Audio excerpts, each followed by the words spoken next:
Retirement అయిన వాళ్ళు వాళ్ళ దగ్గరున్న ఏదైతే కార్పస్ ఉందో, సో, ఆ కార్పస్ అనేది రియల్ ఎస్టేట్‌లో కాకుండా ప్రెజెంట్ మార్కెట్‌లో ఏ ఆప్షన్స్ ఉన్నాయి? దీని గురించి ఈ వీడియోలో డిస్కస్ చేయడం జరిగింది.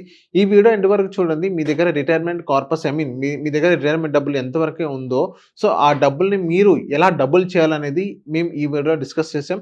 ఈ వీడియో చూసినట్లయితే మీకంటూ ఒక క్లారిటీ వస్తుంది. మా ఛానల్‌ని ఫాలో అండ్ సబ్స్క్రైబ్ చేయండి. సార్, ఇప్పుడు వన్ ఆఫ్ మై ఫ్రెండ్ వాళ్ళ డ్యాడీ రిటైర్మెంట్ అయ్యారు. సో, వాళ్ళకొక 50 లాక్స్ వచ్చింది రిటైర్మెంట్ మనీ అనేది. సో, ఈ రిటైర్మెంట్ మనీ అనేది వాళ్ళు రియల్ ఎస్టేట్‌లో ఆల్రెడీ వాళ్ళకి రియల్ ఎస్టేట్ అసెట్స్ ఉన్నాయి. అది కాకుండా రియల్ ఎస్టేట్ కాకుండా ఇప్పుడు ప్రెజెంట్ మార్కెట్‌లో ఏమేమి ఉన్నాయి ఆప్షన్స్ ఇన్వెస్ట్‌మెంట్ చేయడానికి? ఇది ఫస్ట్ మేము చాలా మందిని అడిగే క్వెషన్ ఏంటంటే, at the age of 60 years వచ్చాక 60 వాళ్ళకి ఇయర్స్ 60 అవును. ఇయర్స్ కాబట్టి ఇందులో వాళ్ళకి ఉండేది ఏంటంటే wealth preservation, wealth accumulation 2 parts ఉంటాయండి.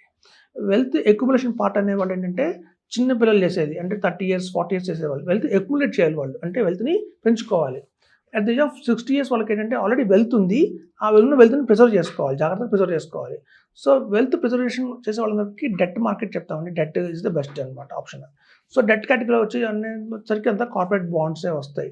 సో, మన దగ్గర 50 లాక్స్ కనుక ఉంది అంటే మాత్రం డెట్ కేటగిరీకి వెళ్ళడం బెటర్ అని చెప్తాను నేను. ఎందుకంటే డెట్‌లో ఆ ఏజ్ గ్రూప్‌లో అట్ ద ఏజ్ ఆఫ్ 60 వాళ్ళకి 12% ఇస్ కంఫర్టబుల్. చూడండి, మనం బ్యాంకులో పెట్టారనుకోండి, మన హాబీయస్‌గా 6%, 7% రిటర్న్ రాదు. ఈవెన్ మనకి రియల్ ఎస్టేట్‌లో కూడా ల్యాండ్ కొన్నాం అనుకోండి, లిక్విడిటీ ఉండదు. ఇమ్మీడియేట్‌గా ఇప్పుడు చూడండి, ఏజ్ పెద్దవాళ్ళు అయ్యారు, 60 ఇయర్స్ వచ్చారన్నా ఏదైనా మెడికల్ ఎమర్జెన్సీ రావచ్చు. సో, మెడికల్ ఎమర్జెన్సీ రాగానే మనం వెంటనే అవ్వలేము ల్యాండ్‌ని. పార్షియల్‌గా విత్‌డ్రా కూడా చేయలేము దాన్ని. సో, కనుక ఇట్లాంటి ఎక్కడైతే మనకు ఆపర్చునిటీ ఉంది, ఒక 12% రేట్ ఆఫ్ ఇంట్రెస్ట్ వస్తూ, మనకి at the same time liquidity కూడా ఉంది. ఎప్పుడు కావాలంటే అప్పుడు తీసుకోవచ్చు, లోన్ తీసుకోవచ్చు. ఇట్లాంటి ఆప్షన్స్ అన్నీ ఉన్నాయంటే మాత్రం పీఎంఎస్‌లో మనకు ఒక మంచి ఆప్షన్ ఉంది. డెట్ కేటగిరీ ఉంటుంది దాన్ని. పిఎంఎస్. సో, ఆ డెట్ కేటగిరీ పీఎంఎస్‌లో వాళ్ళు ఏం చేస్తారంటే, మన దగ్గర ఉన్న 50 లాక్స్‌ని వాళ్ళు 20-30 కార్పొరేట్ బాండ్స్ కొంటారు. కొన్ని 30 కేటగిరీ బాండ్స్ కూడా అందులో ఆల్రెడీ కొన్ని కన్సంప్షన్‌కి సంబంధించిన బాండ్స్ ఉంటాయి. కొన్ని ఇన్ఫ్రాస్ట్రక్చర్‌కి సంబంధించిన బాండ్స్ ఉంటాయి. కొన్ని బ్యాంకింగ్‌కి సంబంధించిన బాండ్స్ ఉంటాయి.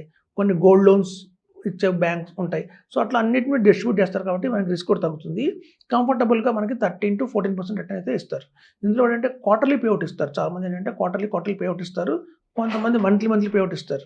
సో, వాళ్ళకేంటంటే ఒక ఏజ్ ఆఫ్ 60 ఇయర్స్‌లో వాళ్ళకి రెగ్యులర్ ఇన్‌కమ్ కూడా కావాలి. వాళ్ళ డైలీ నీడ్స్‌ని మీట్ చేసుకోవడానికి. సో, అట్లా మనకేదన్నా ఉంది, ఆప్షన్ ఉంది అంటే మాత్రం అది 50 లాక్స్ పెట్టి మనం చేసుకోవచ్చు. ఇది యంగ్‌స్టర్స్‌కి.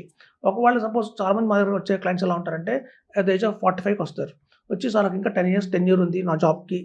నా దగ్గర 50 లాక్స్ అమౌంట్ ఉంది అన్న వాళ్ళకి కూడా మేము ఈక్విటీ పీఎంఎస్ రికమెండ్ చేస్తాం.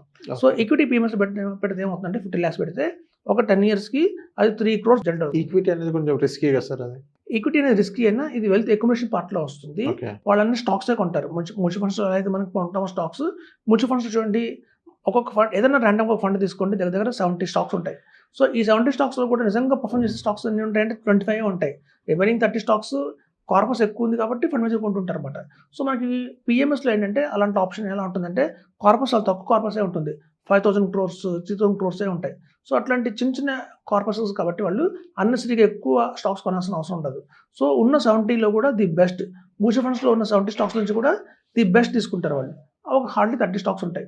సో, దానివల్ల పెట్టడం వల్ల ఏమవుతుందంటే మనకి రిటర్న్స్ అబ్నార్మల్‌గా పెరుగుతాయి. 20% CAGR, 20% CAGR కూడా ఇస్తాయి చాలా పీఎంఎస్‌లో. సో, మనం కనుక 50 లాక్స్ ఇన్వెస్ట్‌మెంట్ చేసి ఒక 10 ఇయర్స్ కనుక హోల్డ్ చేస్తే దగ్గర 3 CR దాకా వరకు వెల్త్ అక్యుములేట్ అవుతుంది.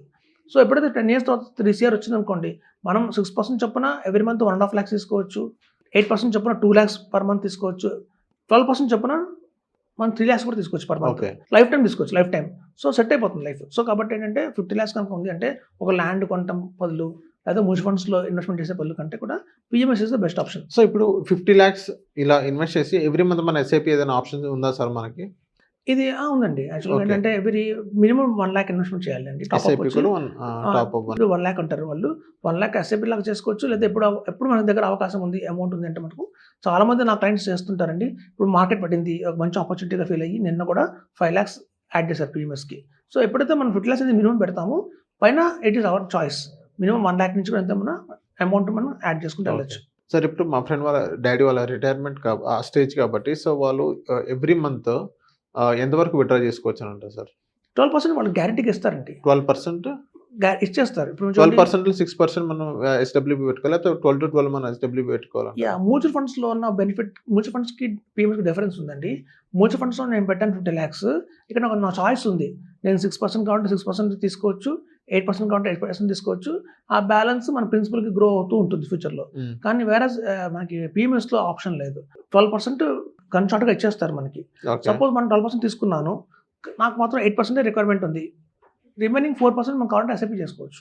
ఓకే ఎస్ఐపి అంటే అది మళ్ళీ ₹1,00,000 కావాలని చెప్పారు కదా సార్ మరి అది డెట్ పిఎంఎస్లోకి అలా ఉండదండి. ఇది ఈక్విటీ పిఎంఎస్లో ఉంటుంది. అలా 1 lakh ఈ టాప్అప్ డెట్ అనేది. పిఎంఎస్ డెట్ ఓకే పిఎంఎస్లో మనకి టాప్అప్ ఉండదు. ఓకే మనకి పెట్టిన 50 lakhs పెట్టచ్చు మినిమం, 60 lakhs పెట్టచ్చు, 70 lakhs పెట్టచ్చు, మనం ఎంత పెట్టచ్చు. 12% అనేది ఎష్యూర్డ్ రిటర్న్ మనకు వచ్చేస్తుంది అకౌంట్కి. సార్ ఈ రిటైర్మెంట్ వాళ్ళు పిఎంఎస్ ఇన్వెస్ట్ చేయాలంటే ఫస్ట్ వాళ్ళు భయపడేది ఏదైతే ఇప్పుడు ట్యాక్స్ గురించి భయపడతారు ఎక్కువ. సో ట్యాక్స్ బెనిఫిట్స్ ఏమైనా ఉంటాయా? సో ఇక్కడ టాక్సేషన్ ఎలా ఉంటుంది పిఎంఎస్ లో? ఇది ఒక మంచి ఆప్షన్ అండి. ఎందుకంటే చాలా మందికి ఈక్విటీ అనగానే క్యాపిటల్ గెయిన్స్ కట్టాల్సి వస్తుంది. అంటే మనకి ఇన్కమ్ లేకపోయినా, జీరో ఇన్కమ్ ఉన్నా కూడా క్యాపిటల్ గెయిన్ ట్యాక్స్ కట్టాలి. కానీ వేరస్ డెట్ పిఎంఎస్లో వచ్చేది ఏంటంటే మనకి ఫిక్స్డ్ డిపాజిట్ బ్యాంక్లో పెడితే మనకి ఎట్లయితే ట్యాక్స్ వస్తుంది యాజ్ పర్ స్లాబ్, అలాగే మనం ట్యాక్స్ పే చేయాల్సి ఉంటుంది. ఇప్పుడు చూడండి చాలా మందికి మన గవర్నమెంట్ అప్ టు 12 lakhs దాకా ట్యాక్స్ కట్టట్లేదని చెప్పేసింది. సో కాబట్టి ఏంటంటే ఎప్పుడు మనం పెడితే మనకి సీనియర్ సిటిజన్స్ ఉంటారో వాళ్ళకి అలాగ శాలరీ ఉండదు. ఆల్రెడీ పెన్షన్స్కి వస్తారు కాబట్టి శాలరీ ఉండదు. సో కాబట్టి మనకి ఇది ఒక మంచి అవకాశం. వాళ్ళకి ఇలాంటి డెట్ పిఎంఎస్లో పెట్టుకుంటే వచ్చే 12% మీద కూడా యాజ్ పర్ స్లాబే కడతాం కాబట్టి మనం ట్యాక్స్ కూడా ఓకే తగ్గుతుంది. ఇది ఆల్వేస్ చాలా బెటర్.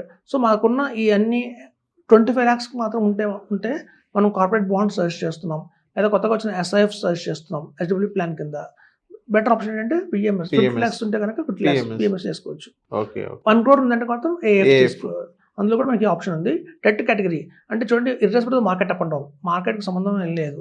చాలా మంది అనుకుంటారు సార్ నాకు మార్కెట్కి భయం, స్టాక్ మార్కెట్ అంటే నాకు భయం, నాకు 12% వస్తే ఐఎమ్ కంఫర్టబుల్ అనుకున్న వాళ్ళందరికీ కూడా, ఎందుకంటే బ్యాంక్లో వచ్చే 6% వాళ్ళు సరిపోవట్లేదు. సో 12% రిటర్న్ రావాలి, స్టాక్ మార్కెట్ రిస్క్ వద్దు అనుకున్న వాళ్ళందరికీ కూడా ఈ debt category PMS, corporate bonds అనేది ఎక్సలెంట్గా ఉంది. సో థ్యాంక్ యూ సార్ మా సోషల్ పోస్ట్ వచ్చినందుకు. థ్యాంక్స్ అండి.